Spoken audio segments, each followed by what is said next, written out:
28 फरवरी 2025 American president Donald Trump और Ukrainian president Volodymyr Zelensky के बीच एक मीटिंग अरेंज किया जाता है अमेरिका के व्हाइट हाउस के ओवल ऑफिस में।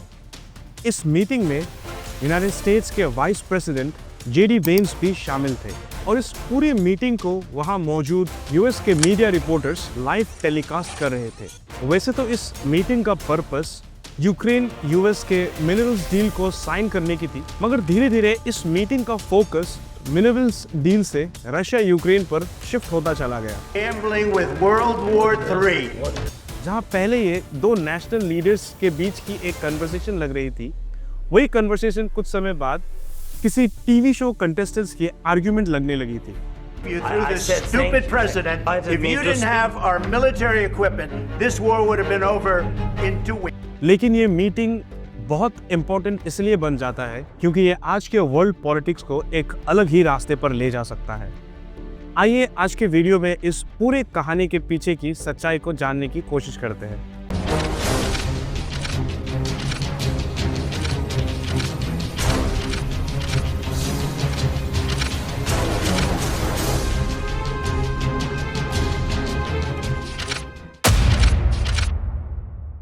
किसी भी कहानी को प्रॉपरली समझने के लिए हमें वक्त में थोड़ा सा पीछे जाना पड़ता है। तो चलिए शुरुआत इस कहानी की भी बैक स्टोरी से करते हैं। 24 फरवरी 2022 को रशिया एक फुल फ्लेजेड मिलिट्री अटैक करता है यूक्रेन पर। इस अटैक का रीजन था नेटो का मेंबरशिप। नेटो दरअसल एक मिलिट्री अलायंस है जो कलेक्टिव डिफेंस पर बेस्ड है। इसका मतलब अगर किसी भी नेटो मेंबर स्टेट पर कोई अटैक होता है तो सारे नेटो कंट्रीज मिलकर उस कंट्री को प्रोटेक्ट करेंगे। इसे वर्ल्ड वॉर 2 के बाद 1949 में बनाया गया था। 10 यूरोपियन कंट्रीज के साथ साथ कनाडा और यूनाइटेड स्टेट्स ऑफ अमेरिका, इन 12 देशों ने मिलकर इस ऑर्गेनाइजेशन को फॉर्म किया था ताकि यूरोप में सोवियत के इन्फ्लुएंस को खत्म किया जा सके, जिसमें यूरोप कामयाब भी हुआ।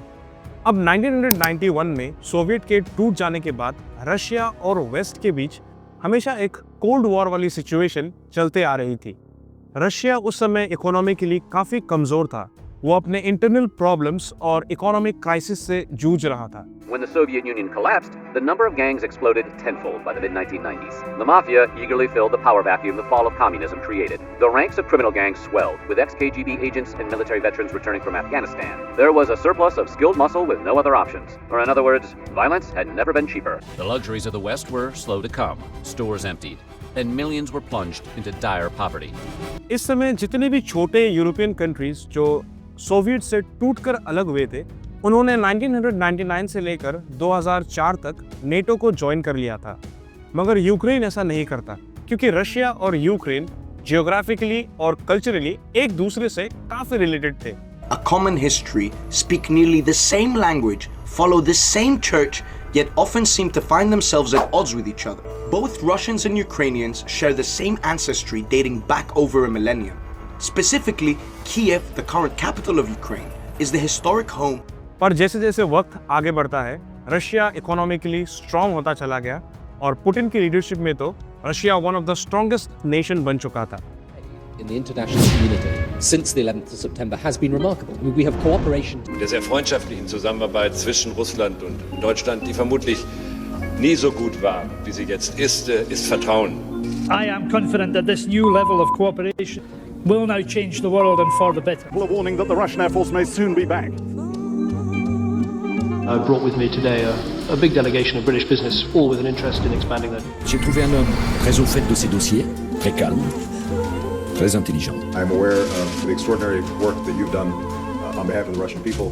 Breaking news from Ukraine. Overnight, armed men seized control of 2 government buildings. इस समय यूक्रेन जो था वो रशिया और ईस्ट यूरोप के बीच एक बफर स्टेट था और रशिया ये हमेशा कोशिश करता था कि यूक्रेन में उनका एक स्ट्रॉन्ग इन्फ्लुएंस बना रहे। मगर 2013-14 के बीच जब यूक्रेन में प्रो रशिया गवर्नमेंट को हटाकर लोगों ने यूरोपियन यूनियन और नेटो को ज्वाइन करने में दिलचस्पी दिखाई, तो रशिया ने उन्हें सबक सिखाने के लिए क्रीमिया पर अटैक कर दिया और उसे रशियन टेरिटरी डिक्लेयर कर दिया। इस अटैक के बाद रशिया को लगा था कि यूक्रेन तक उनका मैसेज लाउड एंड क्लियर पहुंच गया होगा कि नेटो और यूरोपियन यूनियन से दूरी बनाए रखें। मगर जो हुआ वो इसका बिल्कुल ऑपोजिट था। इस अटैक के बाद यूक्रेन यूरोपियन कंट्रीज से और क्लोज होने लगा। जहां पहले अपनी बेसिक रिसोर्सेज के लिए यूक्रेन रशिया पर डिपेंडेंट था, वही अब उनकी डिपेंडेंसी धीरे धीरे यूरोपियन यूनियन और यूएसए की तरफ शिफ्ट होने लगा। इनफैक्ट अब उनकी आर्म्स एंड एम्यूनेशंस की जो नीड थी वो भी अमेरिका पूरी कर रहा था। इन्हीं हथियारों का, ट्रेनिंग का और मिलिट्री एड का इस्तेमाल करके यूक्रेन ने अपनी आर्मी को यूरोप का one of the most strongest army बना लिया था। रशिया से मल्टीपल वार्निंग्स मिलने के बाद भी यूक्रेन दोबारा से नेटो मेंबरशिप की मांग करता है और इसी के चलते फरवरी 2022 को रशिया अपने पूरे आर्मी के साथ यूक्रेन को इन्वेड करता है। सबको लगा था कि ये जंग बस कुछ ही दिनों में खत्म हो जाएगा, यूक्रेन रशिया के सामने हार मान लेगा। मगर यूक्रेनियन प्रेसिडेंट ज़ेलेंस्की डर के भागने के बजाय अपने देश के लिए लड़ने का फैसला करते हैं। शुरुआत में तो रशियन फोर्सेस नॉर्थ और ईस्ट साइड से काफ़ी अंदर आ चुके थे, जिसके रिस्पॉन्स में यूरोपियन यूनियन और अमेरिका ने रशिया पर इकोनॉमिक सैंक्शंस लगा दिए। धीरे धीरे अमेरिका और यूरोप से मिली हुई एडवांस वेपनरीज के हेल्प से यूक्रेनियन आर्मी रशियन फोर्सेस को पीछे ढकेलने में कामयाब होती है। मगर अगर आप डेटा को देखें तो सितंबर 2022 से ये वॉर एक स्टेलमेट पोजीशन पर चला गया है। इसका सीधा सीधा मतलब है सितंबर 2022 में जितना यूक्रेनियन एरिया रशिया के कंट्रोल में था, अगर आप आज की डेट पे देखें तो उतना ही एरिया आज भी रशिया के कंट्रोल में है। मगर हर रोज़ दोनों तरफ लोग मर रहे हैं। दोनों देशों को ही यहाँ पर काफ़ी ज़्यादा नुकसान हो रहा है, मगर दोनों ही देश आज भी अपने ज़िद पर अड़े हैं। यूक्रेन कहता है कि वो तब तक जंग नहीं छोड़ेगा जब तक सारे रशियन ऑक्युपाइड टेरिटरी उन्हें वापस नहीं मिल जाता, और रशिया का भी यही कहना है कि जब तक यूक्रेन हार नहीं मानेगा हम ये लड़ाई नहीं छोड़ेंगे। वैसे तो ये लड़ाई यूं ही चलती रहती, मगर चीज़ें बदली जब अमेरिका में ट्रंप 2024 इलेक्शंस को जीत जाते हैं। Nobody thought possible, and it is now clear that we've achieved the most incredible political thing. Look what happened. Is this crazy? इस इलेक्शन से पहले ट्रंप ने दावा किया था कि अगर मैं प्रेसिडेंट बनता हूं तो मैं इस रशिया यूक्रेन वॉर को बहुत कम समय में रोक दूंगा। और वो कहते हैं यहाँ पर बहुत कम समय का मतलब 24 घंटे के अंदर अंदर मैं इस जंग को खत्म कर दूंगा। I were president, and I say this, I will end that war in one day. It'll take 24 hours. Election जीतने के बाद ट्रंप ने दोनों देशों में ही मीडिएट करने की कोशिश की, जो कि अमेरिका की आदत है, मगर वो ये जंग रोक नहीं पा रहा था। अब क्योंकि वो अपनी ही कही बात को पूरा नहीं कर पा रहा था तो वो अपने में ही परेशान था।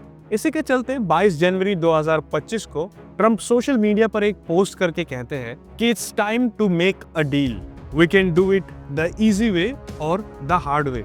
मगर बिना किसी डील के मुझे मजबूरन रशिया पर और स्ट्रिंजेंट सैंक्शंस इम्पोज करने पड़ेंगे। इसके बावजूद भी रशिया पीस टॉक्स के लिए रेडी नहीं था। ट्रंप यूक्रेन को भी बराबर अप्रोच कर रहे थे इस वॉर को यहीं पर ख़त्म करने की, मगर फिर भी चीज़ें सॉर्ट आउट नहीं हो पा रही थी। 15 फरवरी 2025 को ज़ेलेंस्की अपने सोशल मीडिया हैंडल पर ये लिखते हैं कि अब सारी दुनिया की नज़र अमेरिका पर है। अमेरिका वो देश है जिसके पास ना सिर्फ इस जंग को रोकने की बल्कि उसके बाद भी शांति बनाए रखने की ताकत है। इस पॉइंट तक अमेरिका का सपोर्ट यूक्रेन के साथ ही था। अब 28 फरवरी 2025, ये डेट याद रखना दोस्तों, यहीं से सारी चीज़ें बदलने लगती है। इस दिन अमेरिका और रशिया के बीच एक मीटिंग होनी थी इस वार को ख़त्म करने के बाद पर। ये मीटिंग सऊदी अरबिया के रियाद शहर में होती है, मगर इंटरेस्टिंगली यहाँ पर यूक्रेन और रशिया के वॉर को ख़त्म करने की बात हो रही थी, मगर यूक्रेन को इस मीटिंग में बुलाना किसी ने ज़रूरी ही नहीं समझा, ना रशिया ने ना ही अमेरिका ने। Invasion of Ukraine, but the talks have drawn criticism for not including any Ukrainian officials. This is a first face-to-face meeting between a U.S. Secretary of State and their Russian counterpart since January of 2022. Meanwhile, और जब तक US में Biden की सरकार थी, वो हमेशा यही कहते थे कि nothing about Ukraine without Ukraine. इस बंद कमरे की मीटिंग में पता नहीं ऐसा क्या हुआ कि इस मीटिंग के बाद ट्रंप सीधा सीधा सारा ब्लेम यूक्रेन पर डाल देते हैं। वो कहते हैं कि रशिया के साथ जो भी हुआ बहुत गलत हुआ, यूक्रेन को तुरंत इस वॉर को खत्म कर देना चाहिए। इस मीटिंग के अगले दिन 19 फरवरी को ज़ेलेंस्की सोशल मीडिया पर यह लिखते हैं कि ट्रंप रशिया के डिसइंफॉर्मेशन में फंस गया। इसके रिस्पॉन्स में ट्रंप उन्हें उल्टा अक्यूज करते हैं कि हमने तुम पर $350 बिलियन खर्च किए हैं, जिसका आउटकम कुछ भी नहीं निकला। तो अब ये तुम्हारी ड्यूटी बनती है कि तुम हमें उस पैसे की भरपाई करो। और भरपाई कैसे करना है, इसके लिए भी ट्रंप एक बहुत ही अच्छा प्लान यूक्रेन को प्रपोज करते हैं। यहाँ पर ट्रंप कहते हैं कि अमेरिका को एक्सेस दिया जाए यूक्रेन के 50% रेयर अर्थ मिनरल्स को एक्सप्लॉइट करने का, जैसे कि लिथियम, यूरेनियम, ग्राफाइट एक्सेट्रा। और इसके बदले अमेरिका यूक्रेन को जो मिलिट्री एड प्रोवाइड कर रहा था वो कंटिन्यू होता रहेगा। ये बात सुनने में ही किसी गैंगस्टर की दी हुई धमकी लगती है। दुनिया के सबसे पावरफुल देश के प्रेसिडेंट को अब प्रोटेक्शन मनी चाहिए। अगर आप गौर से सोचे तो ये डील किसी भी तरह से यूक्रेन को तो हेल्प नहीं करने वाली थी। तो किसी भी स्मार्ट लीडर की तरह ज़ेलेंस्की भी इस डील को रिजेक्ट कर देते हैं। इसके बाद एक और इंटरेस्टिंग इंसिडेंट होता है 24 फरवरी 2025 को। यूनाइटेड नेशंस के जनरल असेंबली में अमेरिका एक रेजोल्यूशन पास करता है रशियन एग्रेशन को कंडेम करने के लिए। मगर ऐसा पहली बार हो रहा था कि जिस रेजोल्यूशन को खुद अमेरिका ने इंट्रोड्यूस किया, अमेरिका खुद उसके खिलाफ वोट करता है। वर्ल्ड वॉर II के बाद ऐसा पहली बार हो रहा था कि अमेरिका नॉर्थ कोरिया के साथ मिलकर रशिया के फेवर में वोट करते हैं। ध्यान रखना, ये भी 18 फरवरी के उस मीटिंग के बाद हुआ था। इन सब के बाद यूक्रेन और अमेरिका दोनों इस मिनरल्स डील को नेगोशिएट करने लगे। मल्टी लेवल नेगोशिएशंस के बाद एक नई डील बनकर तैयार होती है, जहां पर अमेरिका एक जॉइंट इन्वेस्टमेंट फंड बनाने की बात करते हैं, जिसमें यूक्रेन के मिनरल रिसोर्सेज से जो भी पैसा आएगा उसका 50% इस फंड में डिपॉजिट किया जाएगा। इस फंड में अमेरिका और यूक्रेन की बराबर अथॉरिटी होगी। और अमेरिका कहता है कि इस फंड को बनाने का मोटिव ये है ताकि वॉर के बाद यूक्रेन के अंदर इकोनॉमिक डेवलपमेंट प्रोजेक्ट्स के लिए इस फंड का इस्तेमाल कर सके। यही वो मिनरल्स डील थी दोस्तों, जिसपे आगे डिस्कस करने ज़ेलेंस्की 28 फरवरी को व्हाइट हाउस पहुंचते हैं। इस मीटिंग की शुरुआत तो काफी स्मूथ होती है, मगर धीरे धीरे चीजें बदलने लगती है। ट्रंप यहां पर कहते हैं कि हम तुम्हें मौका दे रहे हैं एक डील से इस वॉर को खत्म करने की, जो कि तुम्हें बहुत पहले ही कर लेना चाहिए था, चाहे कोई डील मिले या ना मिले।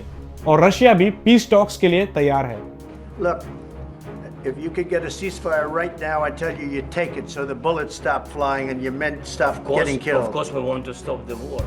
ज़ेलेंस्की अपनी बात रखने की कोशिश करते हैं, मगर उन्हें बोलने का मौका नहीं दिया जाता। प्रेसिडेंट JD Vance भी यही कहते हैं कि बातचीत के रास्ते से ही शांति लाई जा सकती है।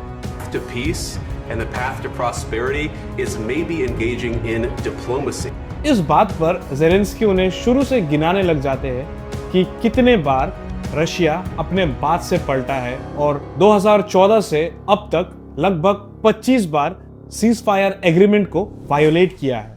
Just ceasefire will not never work. Before my presidency, from the 2014, Putin broken 25 times his own signature. 25 times he broken his. इस बात पर ट्रंप कहते हैं कि पुतिन ने मेरे साथ तो कभी ऐसा नहीं किया।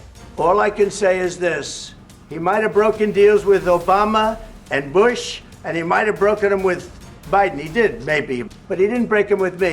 मतलब आप सोचिए किस लेवल की कन्वर्सेशन हो रही है ये।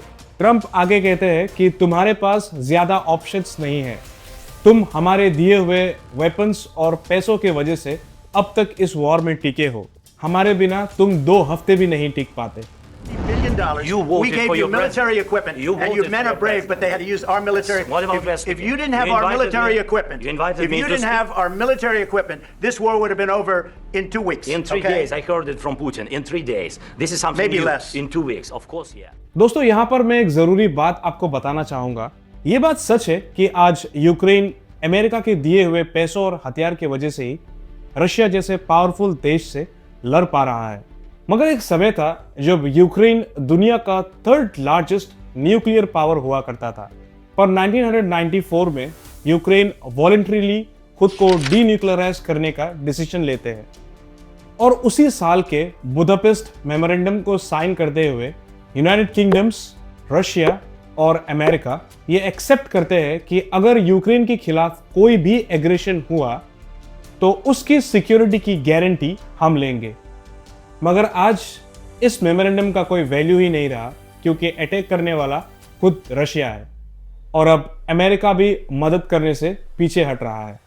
जेडी वेंस जेलेंस्की को समझाते हैं कि पीस डिप्लोमेसी के रास्ते से ही लाई जा सकती है।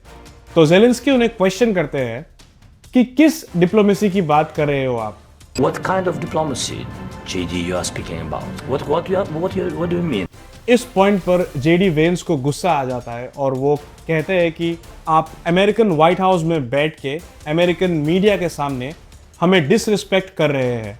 Mr. President, with respect, I think it's disrespectful for you to come into the Oval Office and try to litigate this in front of the American media. Zelensky Trump को कहते हैं कि आज आपकी सिचुएशन अच्छी है, पर अगर आज पुतिन को रोका नहीं गया तो जो हम आज फील कर रहे हैं एक दिन आप भी यही फील करेंगे। इस पॉइंट पर ट्रंप रिप्लाई करते हैं कि तुम हमें मत बताओ कि हम क्या फील करें क्या ना करें, तुम इस समय उस पोजीशन में नहीं हो कि हमें बता सको। Don't tell us what we're going to feel. We're trying to solve a problem. Don't tell us what we're going to feel. I'm not telling you. Because you're in no position to dictate that. Remember. इधर veins बोलने लगते हैं कि एक भी बार क्या तुमने America को थैंक यू बोला? You said thank you once this entire meeting? No, in this entire meeting have you said thank you? Trump कहते हैं कि अब तुम्हारे पास कोई पत्ते नहीं बचे। तुम इस जंग को जारी रखकर लाखों लोगों की जिंदगी के साथ खेल रहे हो। तुम वर्ल्ड वॉर 3 के साथ खेल रहे हो। You start having cards. Right now you don't. You're playing cards. You're playing cards. You're gambling with the lives of millions of people. You're gambling with World War III. Zelensky Trump को समझाने की कोशिश करते हैं कि मैं अभी तैयार हूं इस जंग को रोक देने के लिए, लेकिन क्या अमेरिका ये गारंटी दे सकता है कि रशिया दोबारा से सीज फायर एग्रीमेंट को नहीं तोड़ेगा? Of course we want to stop the war, but you're saying you don't want a ceasefire. I said to you, I want a ceasefire with guarantees. Because you get a ceasefire faster than any. ये same सवाल एक media reporter भी Trump से करती है। देखिए Trump का जवाब क्या था। What are you saying? She's asking what if Russia breaks the ceasefire? What if anything? What if a bomb drops on your head right now? Okay? What if they broke it? ऐसे arguments तो अब primary school के बच्चे भी नहीं करते और यहाँ पर अमेरिका जैसे एक पावरफुल देश के प्रेसिडेंट बच्चों की तरह मीडिया के सामने लड़ रहे थे। कुछ देर बाद जब ट्रंप को ज्यादा ही गुस्सा आ जाता है वो मीडिया को बाहर चले जाने के लिए कहते हैं और उसके कुछ देर बाद ज़ेलेंस्की को भी व्हाइट हाउस से बाहर निकाल देते हैं और एक बार फिर ये डील साइन नहीं हो पाती। इस मीटिंग के तुरंत बाद ट्रंप सोशल मीडिया पर एक पोस्ट कर ये मेंशन करते हैं कि मुझे ये समझ आ गया है कि ज़ेलेंस्की पीस के लिए तैयार नहीं है। उसने व्हाइट हाउस के ओवल ऑफिस में बैठ के अमेरिका को डिसरिस्पेक्ट किया है, पर जब भी वो पीस के लिए तैयार होगा वो दोबारा व्हाइट हाउस आ सकता है। इसके रिप्लाई में ज़ेलेंस्की भी एक ट्वीट करते हैं जिसमें वो जेडी वेंस के बात को दिमाग में रखते हुए हर जगह thank you thank you thank you thank you लिखकर अमेरिकन लीडर्स को टैग करते हैं। अगले दिन जब ये मीटिंग का वीडियो वायरल होने लगा कई यूरोपियन लीडर्स ने ट्वीट कर ज़ेलेंस्की को अपना सपोर्ट दिखाया। मगर यहाँ पर सोचने वाली बात यह है कि जो अमेरिका इस वॉर के शुरुआत से यूक्रेन के साथ था, यूक्रेन को पैसे, वेपन्स, सारी चीजें सप्लाई कर रहा था, वो अचानक रशिया के तरफ क्यों मुड़ गया? इसके पीछे तो कई सारे रीजंस दिए जा रहे हैं, मगर हम यहाँ पर 2 सबसे पॉपुलर रीजंस को डिस्कस करेंगे। कुछ लोगों का कहना है कि ट्रंप एक्चुअली एक रशियन एजेंट है जो सीक्रेटली रशिया के लिए काम कर रहा है। जी हाँ दोस्तों, मैं बिल्कुल सीरियस हूँ। बल्कि रशियन स्पाई एजेंसी KGB के एक फॉर्मर ऑफिसर ने ये क्लेम किया है कि डोनाल्ड ट्रंप को उन्होंने 1987 में रिक्रूट किया था under the code name Krasnov. दूसरा रीजन ये है कि ज़ेलेंस्की को सपोर्ट एक्चुअली बाइडेन की सरकार से मिला था और उसने इलेक्शन कैंपेन के दौरान पेंसिल्वेनिया में डेमोक्रेट्स के साथ कैंपेन करी। यहाँ तक कि डेमोक्रेट्स के मेंबर जैसे कि कमला हैरिस के साथ भी उन्होंने फोटोज ली। इसके अलावा ट्रंप के इम्पीचमेंट में भी कहीं ना कहीं ज़ेलेंस्की का लैक ऑफ सपोर्ट था। इन सारे कारणों की वजह से ये बात सामने आती है कि ट्रंप कहीं ना कहीं ज़ेलेंस्की को पसंद नहीं करते, और क्योंकि उनका सपोर्ट डेमोक्रेट पार्टी के साथ था, ट्रंप के रिपब्लिकन पार्टी के साथ नहीं, तो जैसे ही सरकार बदली अमेरिका के प्रायोरिटीज भी बदल गए। इन दोनों रीजंस को प्रूव करना तो मुश्किल है, पर मुझे कहीं ना कहीं लगता है कि इसका एक्चुअल रीजन कुछ और ही है। ट्रंप का हमेशा से एक ही मोटो रहा है, वो है अमेरिका फर्स्ट। और अगर हम इस पूरे सिनेरियो को एक बिजनेस पॉइंट से देखें तो अब तक अमेरिका को यूक्रेन की हेल्प करने से कोई बेनिफिट नहीं मिल रहा था, उल्टा $300 बिलियन और खर्च करने पड़े। इनफैक्ट अगर हम बात करें नेटो की, तो अमेरिका नेटो के टोटल बजट का 16% अकेले फाइनेंस करता है, जो यूरोपियन देशों की सुरक्षा के लिए है। और एक बार फिर इसमें भी अमेरिका का कोई फायदा नहीं। यही रीज़न है कि अमेरिका के सबसे बड़े बिजनेसमैन एलन मस्क का भी यही कहना है कि अब अमेरिकन गवर्नमेंट को नेटो और यूनाइटेड नेशंस जैसे ऑर्गेनाइजेशन से एग्जिट ले लेना चाहिए। एलन मस्क नहीं चाहता कि अमेरिका अपनी डिफेंस स्पेंडिंग को बढ़ाए, क्योंकि उसकी खुद की कोई वेपन्स फैक्ट्री तो है नहीं, तो इस वॉर को कंटिन्यू करने में मस्क का कोई फायदा नहीं। पर अगर इस मिनरल्स डील की बात करें तो इस डील से सबसे ज़्यादा बेनिफिट मिस्टर एलन मस्क को ही होने वाला है। कैसे? मैं बताता हूँ। पूरे यूरोप में लगभग सबसे हाईएस्ट लिथियम डिपॉजिट यूक्रेन में ही है, जिसका इस्तेमाल इलेक्ट्रिक व्हीकल्स के बैटरीज को बनाने में किया जाता है। और अगर अमेरिका को इन्हें माइन करने का राइट्स मिल जाता है तो इसका कॉन्ट्रैक्ट सबसे पहले किसको मिलेगा, ये आपको भी पता है और मुझे भी। Interestingly Russia US peace talks के दौरान पुतिन ने अमेरिका को रशिया और रशियन ऑक्यूपाइड यूक्रेन टेरिटरी में माइनिंग राइट्स देने का इंटेंशन साफ जाहिर किया है। ये एक सॉलिड रीज़न लगता है अमेरिका का रशिया की तरफ इंक्लाइन होने का। आपका क्या मानना है, आप मुझे कमेंट सेक्शन में ज़रूर बताइए। अब करंट सिचुएशन कुछ ऐसी है कि व्हाइट हाउस में इस वर्बल लड़ाई के बाद ट्रंप ने यूक्रेन के मिलिट्री एड और इंटेलिजेंस शेयरिंग को पॉज कर दिया है। एक गवर्नमेंट ओन्ड टेक कंपनी थी जो यूक्रेन के साथ सैटेलाइट इमेजेस शेयर करते थे। ट्रंप ने उसका एक्सेस भी अब ब्लॉक कर दिया है, जो एक्चुअली में यूक्रेन की मदद करता था रशियन सप्लाई लाइंस और उनके आर्म्स एंड एम्युनिशन को ट्रैक करने में। और ये पॉज तब तक के लिए है जब तक यूक्रेन पीस टॉक्स के लिए रेडी नहीं हो जाता।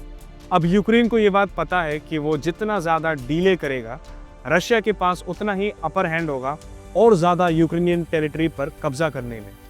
इन सब के बाद फाइनली ज़ेलेंस्की सोशल मीडिया पर ये पोस्ट करते हैं कि अब यूक्रेन पीस टॉक्स के लिए रेडी है यूएस के टर्म्स पर। अब इस अपकमिंग मीटिंग के बाद ही चीज़ें और क्लियर होंगी कि क्या अब ये वॉर यही रुक जाएगा और यूक्रेन को रशिया के फ्यूचर एग्रेशन से कैसे प्रोटेक्ट किया जाएगा। मगर इस पूरे कहानी से हमें एक लेसन ज़रूर मिलता है कि ये इंटरनेशनल ऑर्गेनाइजेशंस या एग्रीमेंट्स आज के टाइम पर कुछ ज़्यादा इफ़ेक्टिव नहीं है, ख़ास तौर से जब लड़ाई यूएस, यूके या रशिया जैसे किसी सुपर पावर से हो। आज यूक्रेन की हालत सच में बहुत ख़राब है।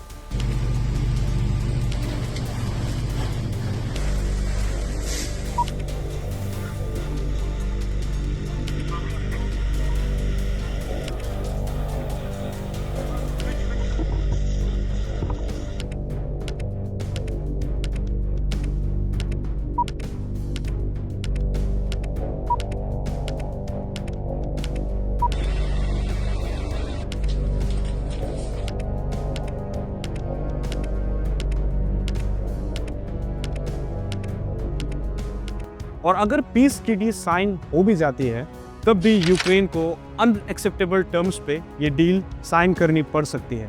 जिस तरह से अमेरिका आज यूक्रेन को बुली कर रहा है, इससे बाकी छोटे यूरोपियन देश ये समझ चुके हैं कि अब अमेरिका पर डिपेंड नहीं कर सकते। इस सिचुएशन में एक वैक्यूम क्रिएट होता है एक नए ग्लोबल लीडर की। आज जहां तमाम देश अमेरिका को बॉयकॉट करने की बात कर रहा है, वहीं पर ये एक मौका है इंडिया जैसे देश के लिए जो खुद को एक ग्लोबल लीडर और एक स्ट्रेटेजिक पार्टनर की तरह प्रोजेक्ट कर सकता है। G20 के तरह और भी एसोसिएशंस बनाए जा सकते हैं जहां बाकी एशियन, अफ्रीकन और यूरोपियन देश के बीच इंडिया खुद को एक रिलायबल पार्टनर की तरह प्रोजेक्ट कर सकता है। हर अच्छे लीडर की ये रिस्पॉन्सिबिलिटी होती है कि वो अपने से छोटे कंट्रीज की डेवलपमेंट और सेफ्टी की जिम्मेदारी ले। और इंडिया की नो फर्स्ट यूज और नॉन अलाइनमेंट जैसे पॉलिसीज ये दर्शाता है कि इंडिया एक अच्छे लीडर की तरह उभर कर आ सकता है। ऐसे मुश्किल समय पर अमेरिका जैसे ग्लोबल लीडर्स का इस तरह बिहेव करना छोटे देशों को और कमज़ोर बनाती है और ये दुनिया को वर्ल्ड वॉर 3 की तरफ ले जा सकती है। उम्मीद है आपको वीडियो इन्फॉर्मेटिव लगी होगी। ऐसे ही वीडियोस के लिए इस चैनल को सब्सक्राइब कर लीजिए। हम मिलते हैं अगले वीडियो में, तब तक के लिए नमस्कार, जय हिंद।